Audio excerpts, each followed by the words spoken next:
చైనాలోని టిబెట్ ప్రాంతంలో ఈరోజు పొద్దున భూకంపం వచ్చింది. అమెరికా జియోలాజికల్ సర్వే వాళ్ళ ప్రకారం రిక్టర్ స్కేల్లో అది 7.1 నమోదైంది.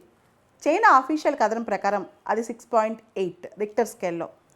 దాదాపు 90 మంది చనిపోయినట్లు చైనా అఫీషియల్గానే డిక్లేర్ చేసింది. ఈ భూకంపం అనేది చైనాలోని ప్రత్యేకంగా టిబెట్లోని షిగాజే ప్రాంతంలో ఎపిసెంటర్గా వచ్చిందనమాట. ఈ భూకంపానికి సంబంధించిన ప్రకంపనలు కేవలం చైనాలోని భూటాన్లో మాత్రమే కాదు, దీనికి సంబంధించి నేపాల్, భూటాన్, భారతదేశంలో బీహార్, వెస్ట్ బెంగాల్, సిక్కిం ఇలాంటి ప్రాంతాల్లో కూడా అదే టైంలో భూకంపం వచ్చింది. కానీ ప్రాణ నష్టం, ఆస్తి నష్టం ఏం జరగలేదు. కేవలం చైనాలోని టిబెట్ ప్రాంతంలో మాత్రమే 90 మంది చనిపోయినట్లు తెలుస్తోంది. చైనాలోని ఈ టిబెట్ ప్రాంతంలో 90 మంది చనిపోవడంతో పాటు దాదాపు 1000 ఇళ్లు బాగా డ్యామేజ్ అయ్యాయంట. ఆస్తి నష్టం బాగా సంభవించిందంట. భూకంపం ఎపిసెంటర్ ఎక్కడైతే ఉందో షిగాజే అనే ప్రాంతం Chinese side of mount Everest. Mount Everest Chinese సైడ్లో ఉండే ఎవరెస్ట్ ఆ ప్రాంతంలో ఉంటుంది.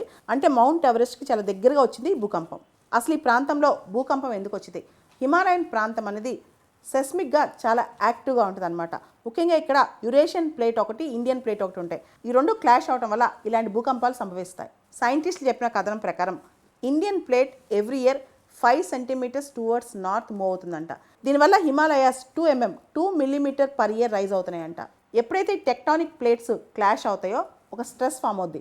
ఆ స్ట్రెస్ రిలీజ్ అవటమే ఎర్త్క్వేక్ అంటాం. ఈ ఎర్త్క్వేక్ ఎక్కడైతే స్టార్ట్ అయిందో భూమి లోపల, ఆ లోపల ప్రాంతాన్ని హైపోసెంటర్ ఆర్ ఫోకస్ అంటారు. అదే హైపోసెంటర్ ఫోకస్ వర్టికల్గా సర్ఫేస్లోకి వస్తే, అంటే భూమిపైకి వస్తే దాన్ని ఎపిసెంటర్ అంటారనమాట. ఇది చైనాలోని ముఖ్యంగా టిబెట్ ప్రాంతంలోని షిగాజే ప్రాంతం.